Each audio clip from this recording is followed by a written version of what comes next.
হরিদাসপুর গ্রামে একটি ছোট্ট পরিবার থাকত, যেখানে দুই ছেলে দুই বৌমাকে নিয়ে তার শাশুড়িমা বসবাস করত।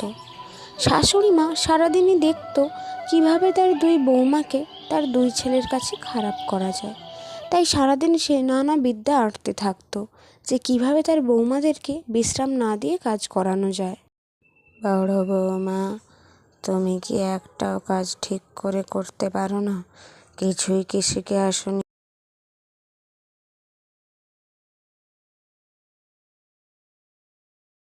কেন এরকম করে বলছেন মা? আমি তো সারাদিন সব কাজই করি, তাও কেন আপনি সারাদিন এরকম বলেন আমাদের? তোমরা যদি ভালো করে কাজ করতে আমায় আর বলতে হতো না। রিমা অপেক্ষা করতে থাকে তার স্বামী রমেনের জন্য। তুমি চলে এসেছো, আমি যাই, তোমার জন্য চা করে নিয়ে আসি।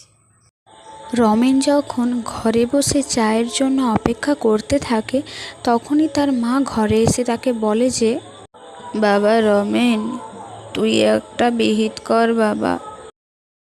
কেন মা, তোমাদের আবার কি হলো? রোজ রোজ এসে শুনি তোমাদের ঝামেলা। তোর বউ সারাদিন আমাকে দিয়ে কাজ করায় বাবা। আমার তো বয়স হয়েছে, বল কত আর কাজ করব। তুমি কি বলছোটা কি? ওরা তোমাকে দিয়ে কাজ করায়? কাজ না করতে পারলে বলে যে কাজ না করতে পারলে আমাদের সংসারে তোমার খাওয়া জুটবে না। তুই বল বাবা। আমি দেখছি, দাঁড়াও। এরপর তাদের মধ্যে তো শুরু হয় তুমুল ঝগড়া। তুমি আমার মায়ের সাথে একদম এরকম ব্যবহার করবে না। এইভাবে রমেনের মা তার ছোট ভাই সুরেশের কাছে গিয়েও একই কথা বলতে থাকে, যাতে তাদের মধ্যেও ঝগড়া গণ্ডগোল শুরু হয়। বাবা সুরেশ, তোর বউ আজকাল আমার কথা শোনেই না। ঠিক আছে মা, তুমি কিচ্ছু চিন্তা করো না, আমি দেখছি ওর ব্যবস্থা করা যায় কিনা।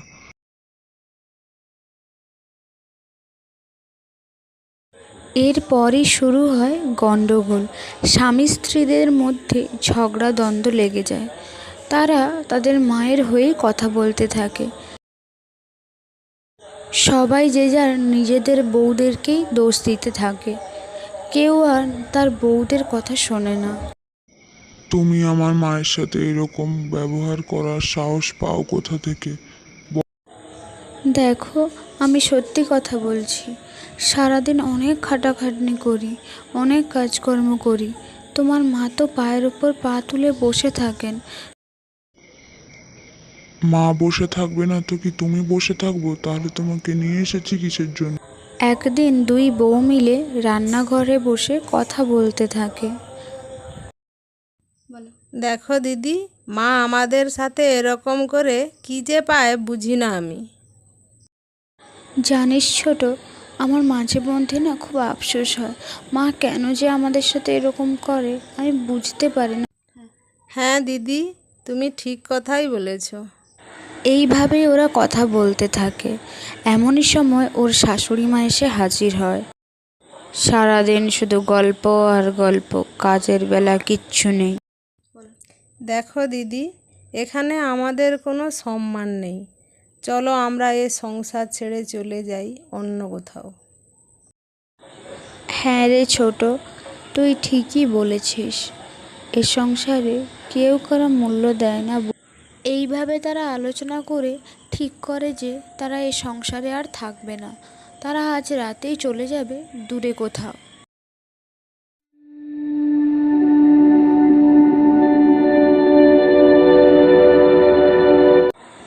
এমনই একদিন রাতের অন্ধকারে দুই বউ বাড়ি ছেড়ে চলে গেল। দুজনে বাড়ি থেকে বেরিয়ে হাঁটতে লাগলো।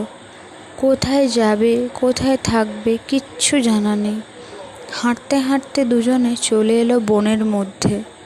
ছোট, আজকের রাতটা চল আমরা এখানেই কাটিয়ে দিই। ঠিক বলেছ দিদি, আজ তাহলে এই জঙ্গলেই কাটিয়ে দিই। এই বলে তারা সেই রাতটা জঙ্গলেই ঘুমিয়ে পড়ল।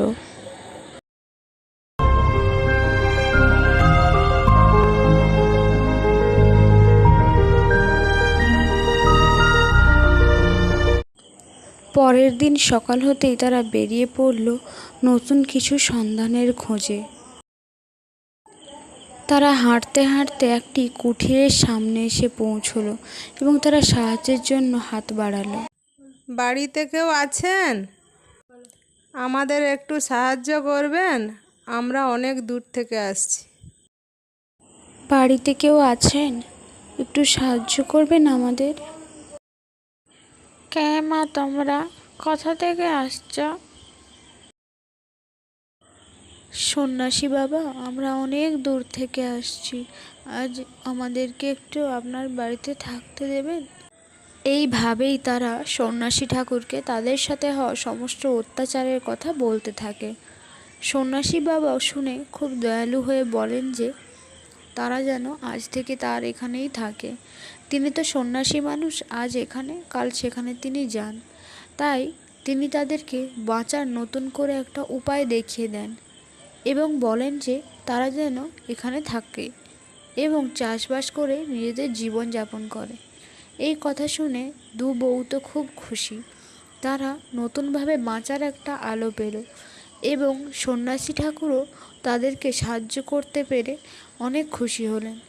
এইভাবে নতুনভাবে বাঁচার আলো দেখতে পেল দুই বউ এবং তারা সেখানেই থাকতে শুরু করলো।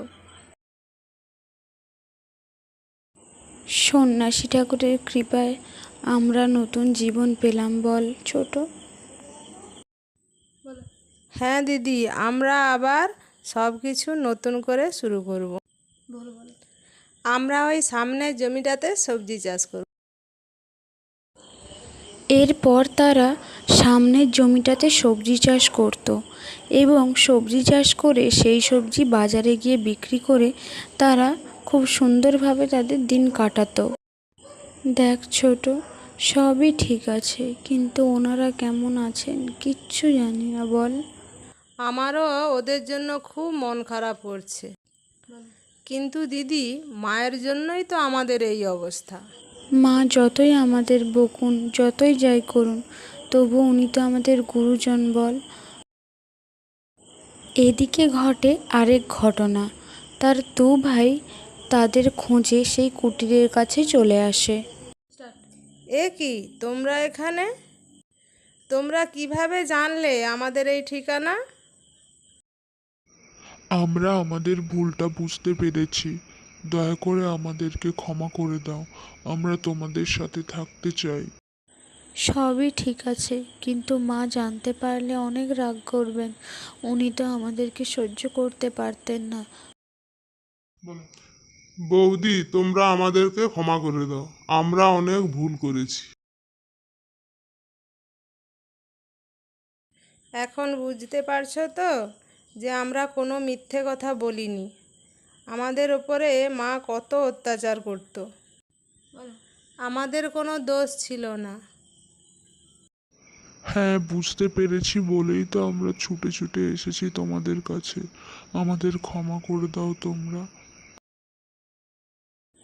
এরপর তারা চারজনে একসাথে থাকতে লাগলো এবং সবজি চাষ করেই তাদের দিন চলে যেত। সন্ন্যাসী বাবার আশীর্বাদেই সব হলো। যদি আপনার কার্টুনটি ভালো লেগে থাকে তাহলে একটা লাইক করে দেবেন, সাবস্ক্রাইব করে বেল আইকনটা প্রেস করে দেবেন।